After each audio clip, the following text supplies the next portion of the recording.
और एक उस गुरुशाला में रहकर ही एक कुटिया में कृष्ण बलराम सब साथ साथ रहने लगे।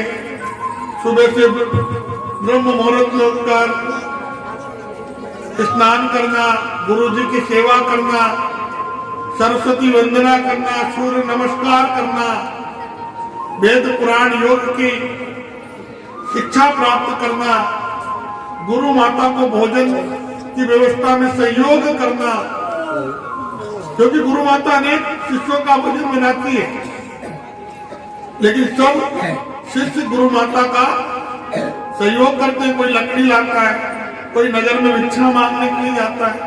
पहले गुरुकुल में जो बाहर से जो भिक्षा होती थी उसी से गुरुकुल चलता था। इसलिए दिन में एक समय ऐसा भी होता था कि सबको भिक्षा मांगने के लिए भी जाना पड़ता था, कभी लकड़ियां लेने के लिए। अब एक समय ऐसा आया कि लकड़ी लेने के लिए भगवान कृष्ण बलराम और सुदामा को जाना है। गुरु माता ने 3 मुट्ठी चना दिया कि जंगल में जा रहे हो, एक एक मुट्ठी चना, तीनों भूख लगे तो खा लेना। जंगल में पहुंचे लकड़ी लेने, जल की वर्षा शुरू हो गई। अब तीनों भी एक ही पेड़ पे चढ़ गए महाराज, अलग अलग डाल पे, लेकिन वर्षा कम नहीं हुई। अब भूख लगी सुदामा जी, सबसे ऊपर बलराम जी, बीच में कृष्ण भगवान, पीछे सुदामा। अब जल से घुटते भी जाए, भूख भी लग रही है, तो सुदामा ने विचार किया कि चलो चने खा लेते। गुरु माता ने चने दिए साथ, लेकिन कितने? 3 मुट्ठी। और जो खाने के लिए बैठे, कब पूरा 3 मुट्ठी चना सुदामा जी खा गए ये मालूम ही नहीं पड़ा। अब भगवान का चना बलराम जी का चना, मन में विचार आया, इतना भगवान ने कह दिया कि सुदामा हमें भूख लगी, हमें भी चने खिला दो। अब क्या कहे, मुख से निकल गए चने तो कहीं गिर गए। भगवान ने कहा तो दांत बज रहे थे। बोले नहीं, ठंड के कारण हमारे दांत ठिठुर रहे थे। घर पहुंचे गुरुशाला में तो गुरु माता ने कहा क्यों, सबने चने खाए?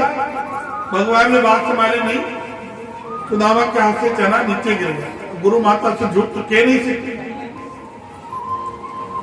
ब्राह्मण ने 3 मुट्ठी चना दिया, वो भी नहीं संभाल पाए। जैसे हो वैसे ही रहोगे, गुरु माता के मुख से निकल। इधर महाराज कुछ समय के बाद पूर्ण शिक्षा हुई, सब अपने अपने नगर में लौट रहे हैं। गुरु जी को, शिष्यों को सब अपने अपने माता पिता लेने के लिए आए हैं। गुरु जी के लिए सब भेंट लेके आए हैं। भगवान कृष्ण भी पहुंचे। गुरु जी से कहा महाराज आपको क्या भेंट दी जाए? गुरु जी कहने लगे कृष्ण, जब तुम गुरुशाला में आए थे, तुम्हारे आने के पहले मेरा एक पुत्र हुआ करता था, लेकिन वो कहां गया ये मुझे नहीं मालूम। अब तक तो गुरु जी भी समझ गए कि कृष्ण साधारण नहीं है, इसलिए आज वो मांग रहे हैं जो संसार के मालिक के अलावा दूसरा दे ही नहीं सकता। मेरा पुत्र कहीं खो गया है और आज गुरु दक्षिणा में देना चाहते हो तो मेरा वो खोया हुआ पुत्र मुझे वापस लौटा। भगवान ने वचन दिया। कृष्ण बलराम निकले गुरु जी महाराज के पुत्र की खोज में। 14 लोग गए लेकिन नहीं मिले। अंत समुद्र देव ने बताया कि महाराज आपके गुरु के पुत्र संसार में नहीं है, उनका शरीर ही नहीं है, शरीर गल गया है और आत्मा यमराज के आए हैं। अब बिना शरीर के आत्मा क्या कर सकता, शरीर है नहीं। लेकिन फिर भी पहुंचे यमलोक। भगवान ने अपना 5 जन्म शंख बजाया, यमलोक खिलने लगा। यमराज भगवान के श्री चरणों में आ गए कि महाराज तुम कैसे आ गए, हमें बुला लिया हो तो। भगवान ने कहा आज हमारी जरूरत है तो हम आए, इसलिए हमारे गुरु के पुत्र की आत्मा को लेने के लिए आए। यमराज ने वो आत्मा भगवान को दी। भगवान ने अपनी माया से वैसा की वैसा पुत्र तैयार किया जिससे गुरुजी महाराज का पुत्र था, और वही आत्मा उसके शरीर में प्रवेश करवाकर गुरुजी महाराज को जिस पुत्र का, गुरु के पुत्र का शरीर ही नहीं था, उसका शरीर तैयार करके उसमें आत्मा डाल के भगवान ने अपनी माया से गुरुजी महाराज को गुरु दक्षिणा चुका दी। अब ये कृष्ण के अलावा और कोई नहीं कर सकता।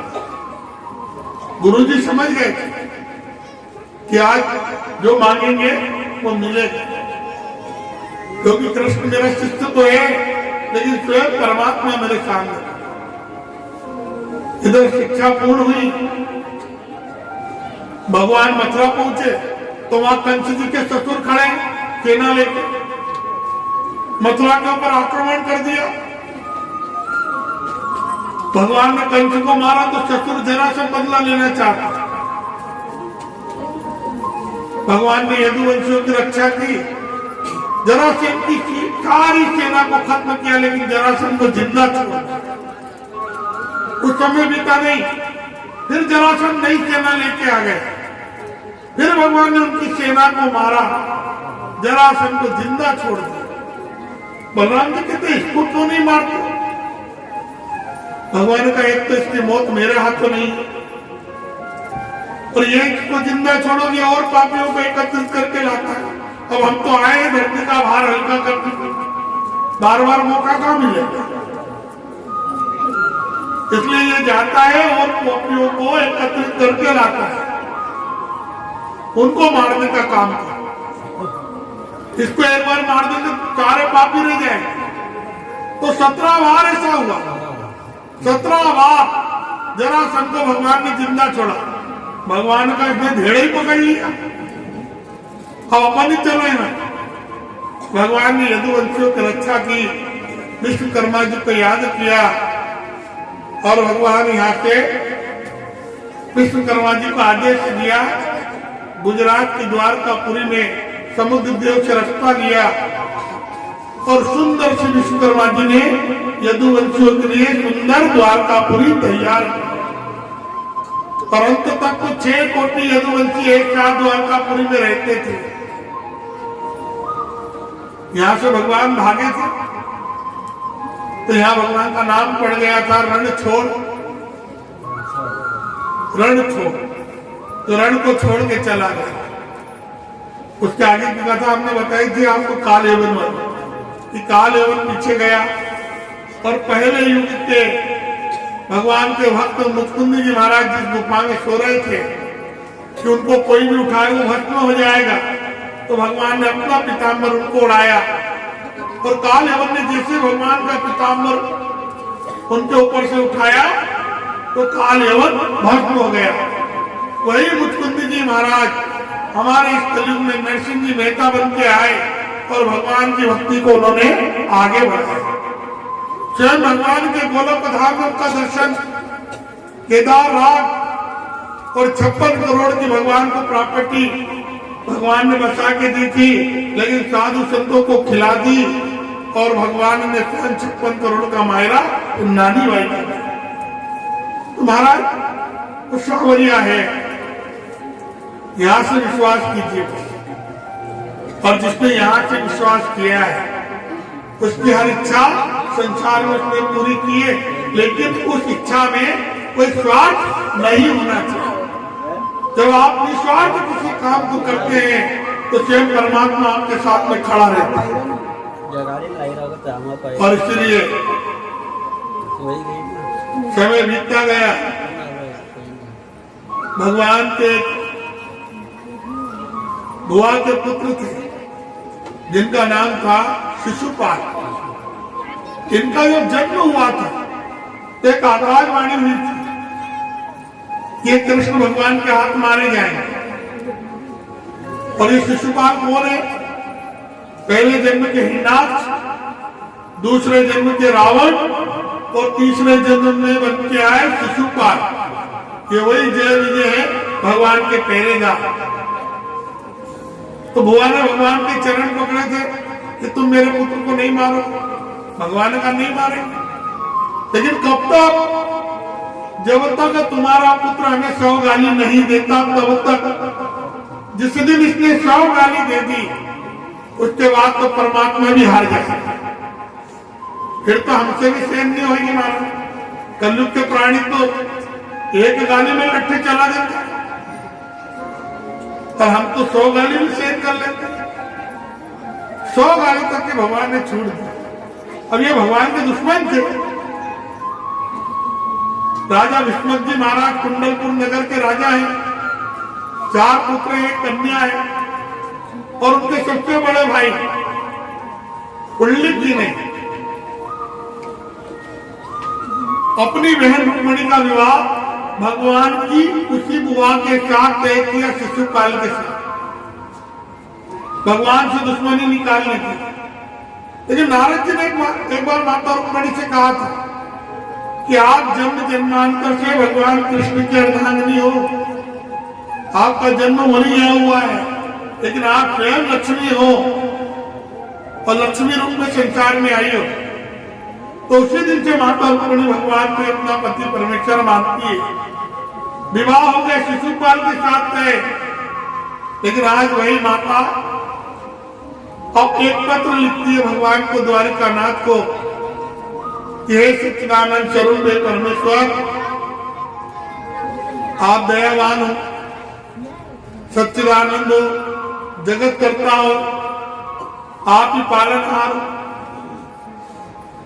नारद जी के कहे अनुसार मैं हर जन्म में आपके अर्धांगिनी हूं, और इसलिए विश्वास के साथ मैं आपको अपना पति परमेश्वर मानती हूं। लेकिन मेरे माता पिता और भाइयों ने मेरा विवाह आपके दुश्मन शिशुपाल के साथ तय किया है। हे प्रभु, आप आइए और मेरी रक्षा कीजिए। हे दीनदयाल, हे परमेश्वर, हे जगन्नाथ। अनेक शब्दों से भगवान का स्पर्श करते हुए सुंदर सा ये पत्र लिखा गया, और एक ब्राह्मण देव के हाथ ये पत्र द्वारिकापुरी भेजा गया। सावरिया था नाम हजार, एक लिखो तो तू पकड़ी।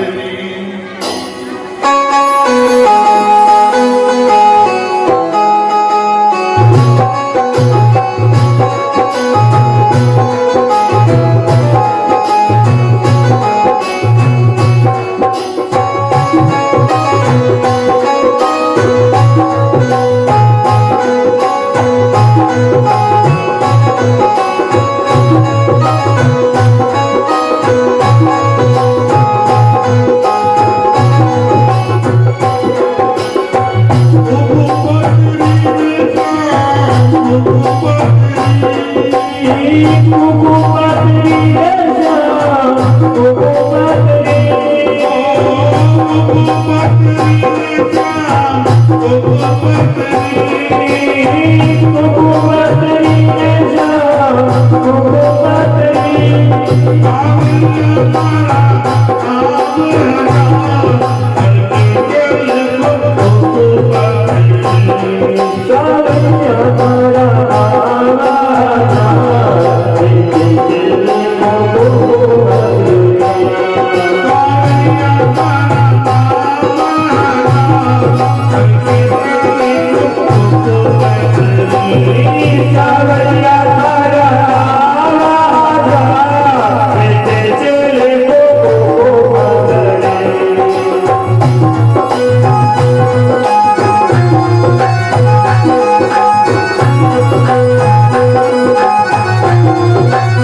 सुंदर सा महाराज पत्र लेकर पहुंचे ब्राह्मण देव द्वारकापुरी में, भगवान की द्वारकापुरी में अतिथि का स्वागत हुआ और स्वयं साक्षात परमात्मा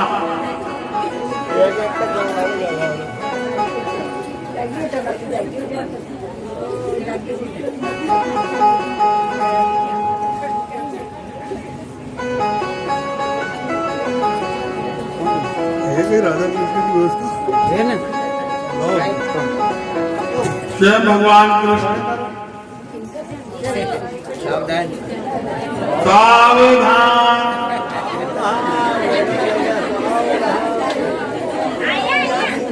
लड़के वाले सावधान, लड़की वाले भी सावधान, जो भगवान धकोड़े खा रहे सावधान, जो नींद में झूल रहे वो सावधान, और घर जाके सो जाना सावधान।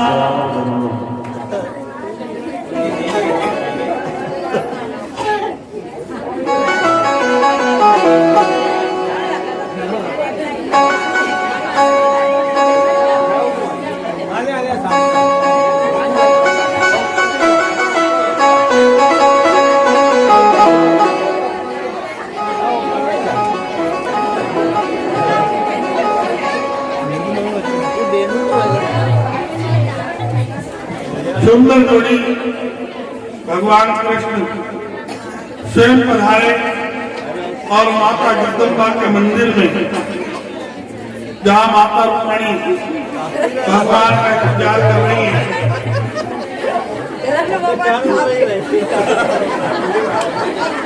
स्वयं अपने रथ में बिठाकर द्वारकापुरी लेके आए हैं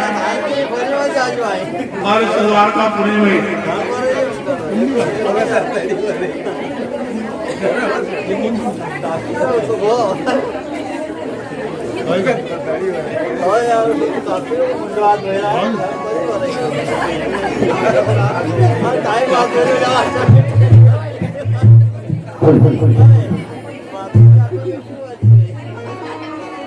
भाई टीम की सब कार्यकर्ता कहाँ है? देवी सब पधारा, दुर्गेश जी यादव, हेमंत जी यादव, अनिल जी यादव, गोलू जी यादव, जितने हैं सब यहाँ दिखना चाहिए। बोलो गोपाल कृष्ण भगवान की जय, बोल गोपाल कृष्ण भगवान की जय। भगवान को कोट बनाओ।